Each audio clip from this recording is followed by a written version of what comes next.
బల. Hello hello,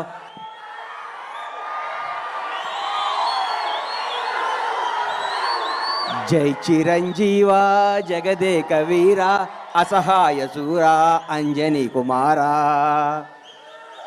ఏ బ్రహ్మ ముహూర్తాన Konidela Venkatrao megastar Chiranjeevi అనే శివశంకర్ ప్రసాద్ అంజనమ్మ కడుపున బీజ వేశాడో కానీ ఆ బ్రహ్మ ముహూర్తం 71 సంవత్సరాల నుంచి నిరంతరం వెలిగిస్తూ అభిమానుల్ని రక్షిస్తూ ఎందరికో జీవనాభాది కల్పిస్తూ అందరికీ నేనున్నానని భరోసా ఇస్తూ ముందుకు నవయువకుల్లా తిరుగుతున్న మెగాస్టార్ చిరంజీవి గారికి జన్మదినం సందర్భంగా నా హృదయపూర్వక పాదాభివందనాలు తెలియజేసుకుంటూ నేను ఈరోజు ఏడుకొండల వెంకన్న సాక్షిగా, శ్రీశైలం మల్లన్న సాక్షిగా, బెదవాడ కనకదుర్గమ్మ తల్లి సాక్షిగా, సింహాద్రి అప్పన్న సాక్షిగా, యాదగిరిగుట్ట నరసింహస్వామి సాక్షిగా, నేను కొలిసే అయ్యప్ప స్వామి సాక్షిగా నిజాలే మాట్లాడతా. మెగాస్టార్ క్యారెక్టర్ గురించి, క్యారెక్టర్ గురించి, కెపాసిటీ గురించి, వ్యక్తిత్వం గురించి, వ్యక్తి వికాసాన్ని గురించి నేను మాట్లాడదామని మీ ముందుకు వచ్చాను. చిరంజీవి ఏ బ్యాక్గ్రౌండ్ లేకుండా, ఏ రౌండ్ లేకుండా ఒక కానిస్టేబుల్ కొడుకుగా చదువుకొని కుర్రాడులా చెన్నై నగరంలో అడుగుపెట్టినప్పుడు మీ అభిమానులందరూ ఎవరి కుర్రాడు, ఎవరి అడ్రస్ లేని వ్యక్తి అన్నాళ్ళకి ప్రపంచవ్యాప్తంగా ఉన్న తెలుగు వారందరికీ మెగాస్టార్ అంటే ఏంటో మహోన్నత వ్యక్తి మెగాస్టార్ చిరంజీవి. నాకు ఆయన అంటే ప్రాణం.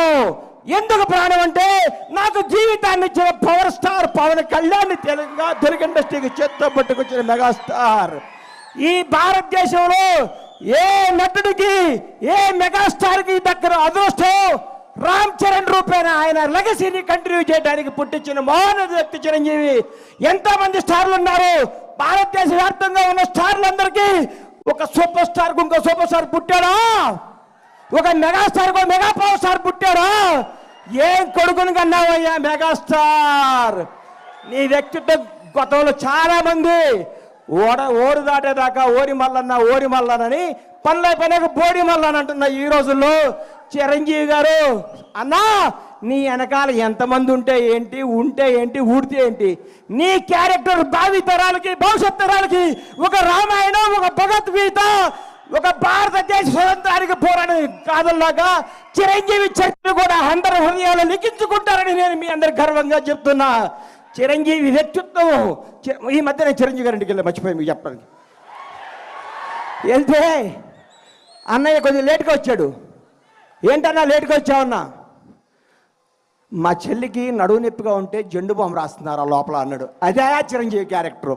ఈరోజు కూడా 85 ఏళ్ల తల్లిని కొడుకులాగా పట్టుకొని కాళ్ళ ఒత్తుతూ ఇంట్లో పెట్టుకొని కంటికి రెప్పలా చూస్తున్న క్యారెక్టర్ చిరంజీవిది. చిరంజీవి వ్యక్తిత్వం ఎవరికి తెలుసు? కంటికి రెప్పలాగా తన కుటుంబాన్నే కాదు నానుకునే వాళ్ళందరినీ 25 సంవత్సరాల కింద బండ్ల గణేష్ ఏందండి అడ్రస్ లేనోడిని, అడ్రస్ అంటే తెలియనోడిని అన్నా నేను ఇల్లు కట్టుకున్నానంటే నా అడ్రస్ ఎత్తుకుంటూ ఛాత్ దగ్గర వచ్చాడు నడువు నొప్పితో. ఆ రోజు మెగాస్టార్ శంకర్ దాదా లాంటి బ్లాక్ బస్టర్లు కొట్టి యావత్ భారతదేశం చిరంజీవి చూడాలనుకున్న రోజుల్లో 50 కిలోమీటర్ల నడువు నొప్పితో వచ్చిన మహోన్నత వ్యక్తి మెగాస్టార్ చిరంజీవి. ఆయన క్యారెక్టర్ గురించి మాట్లాడాలంటే, ఆయన క్యాలిబర్ గురించి మాట్లాడాలంటే, ఆయన స్టామినా గురించి మాట్లాడాలంటే, ఆయన నిజాయితీ గురించి మాట్లాడాలంటే, ఆయన నిర్భయం గురించి మాట్లాడాలంటే ఎవరి తరం కాదు, ఎవరి వ్యక్తిత్వం ఉండదు. అన్నా నువ్వు రాజకీయాల్లో నుంచి బయటకు ఎందుకు వచ్చావు అంటే నేను అడిగాను. ఇదే స్టేజ్ మీద గోవిందరందరూ వాడే ఫంక్షన్లో కూర్చుంటే అన్నా మీరు రండి, యాక్ట్ చేయండి, మీకు దండం పెడతా, మీరు రావాలి, మీరు డ్యాన్స్ చేయాలి, మీరు భారతదేశ తెలుగు చలనచిత్ర పరిశ్రమలో చిరస్థాయిగా ఉండాలని నీలాంటి అభిమానులు, నాలాంటి అభిమానులు ఎంతోమంది అడిగితే ఆయన వచ్చి మళ్ళీ దుమ్ము దులుపుతున్నాడు, హిట్ల మీద హిట్లు కొడుతున్నాడు. ఆయన నుంచి అందరూ నేర్చుకోవాలి. సినిమా వెనకాల సినిమా ఎక్కిస్తూ, సినిమాతో సినిమాలు పెంచుతూ, ఎంతోమందికి వినోదాన్ని ఇస్తూ, ఎంతోమందికి హక్కుని తెచ్చుకొని ప్రతి ఒక్కరికి నానుకున్న వాళ్ళందరికీ చేతునిచ్చి ఆయనలో స్వార్థం ఉంటే, ఆయనే నేనే ఉండాలనుకుంటే నేను ఉండాలి, నా కొడుకు ఉండాలనుకుంటాడు. అవన్నీ పక్కన పెట్టి మేము ఉండాలి, మనం ఉండాలి, మనం అందరం ఉండాలి, అందరూ పైకి రావాలి, అభిమానించే ప్రతి ఒక్కరికి బంగారు భవిష్యత్తు ఇవ్వాలి అని చెప్పిన మోహన్ వ్యక్తి మెగాస్టార్ చిరంజీవి. చిరంజీవి అనేవాడు ఇండస్ట్రీలో రాకపోయింటే నాలాంటి వాళ్ళు వచ్చేవాళ్ళు కాదు. ఎందుకంటే ఇండస్ట్రీ అందదేమో సామాన్యులకి అందరూ ఒక కలేమో అని అనుకుంటున్న రోజుల్లో ఒక చిరంజీవి కూడా మెగాస్టార్ అవ్వచ్చు, కష్టపడే ఎవడైనా సినిమా ఇండస్ట్రీలో పైకి రావచ్చని అడ్రస్ కల్పించిన మహోన్నత మెగాస్టార్ చిరంజీవి. ఆయన గురించి కొందరు మాట్లాడుతుంటారు, చిరంజీవి తొక్కేశాడు. చిరంజీవి తొక్కుతాడా? చిరంజీవి ఎవరిని తొక్కడయ్యా? ఎక్కుతాడు, ఎక్కిస్తాడు, లేపుతాడు, లేపి కూర్చోబెడతాడు. ఎవడికి టాలెంట్ ఉంటే, ఎవడికి శక్తి ఉంటే, ఎవడికి నిజాయితీ ఉంటే వాళ్ళను ఉన్నతమైన కూర్చోబెట్టడమే మెగాస్టార్ చిరంజీవి యొక్క లక్ష్యం, ఆదర్శం, అభిమానం. చిరంజీవి గారి గురించి ఎన్ని చెప్పుకున్నా, ఎంత చెప్పినా, ఏం చెప్పినా తగ్గదు. నేను వెళ్ళి ఏం అవసరం అండి అన్నయ్య నా ఇంట్లో ఇది ఉందంటే చెప్పకుండా ఇంటికి వస్తాడు. అరే గని వస్తాను అంటే వస్తాడు. ఆయన వ్యక్తిత్వ వికాసం, ఆయన చరిత్ర పుస్తకాలు రాసి పుస్తకాలను పాఠ్య పుస్తకాలుగా పెంచిన భావితరాల విద్యార్థులకి మెగాస్టార్ క్యారెక్టర్ ఇదని చెప్పాలని నేను మనస్ఫూర్తిగా కోరుకుంటున్నాను. ఇంకొకసారి చెప్తున్నా, చిరంజీవి గారి గురించి ఎవరేం మాట్లాడుకున్నా, ఎన్ని వేసుకున్నా అల్ప సంతోషం, వాళ్ళు ఆనందపడాల్సిందే. కానీ ఒక మహోన్నత వ్యక్తి గురించి మాట్లాడితే ఏమో ఉపయోగం?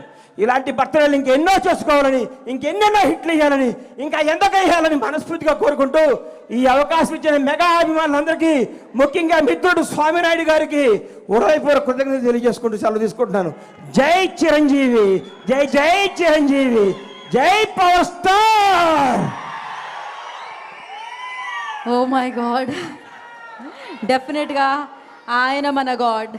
సో మన దేవుడు, ఆయన యొక్క పుట్టినరోజుని ఇవాళ మనం ఇంతలా జరుపుకుంటున్నాం. And thank you so much Bandla Ganesh గారికి ప్రత్యేకమైన కృతజ్ఞతలు తెలియజేసుకున్నాం. ఆయన అభిమానాన్ని ఎప్పుడు కూడా అత్యద్భుతంగా చాటుతూనే ఉంటారు. సో ఎస్, మరి ఇప్పుడు ఒక స్పెషల్ పర్ఫార్మెన్స్తో మనందరినీ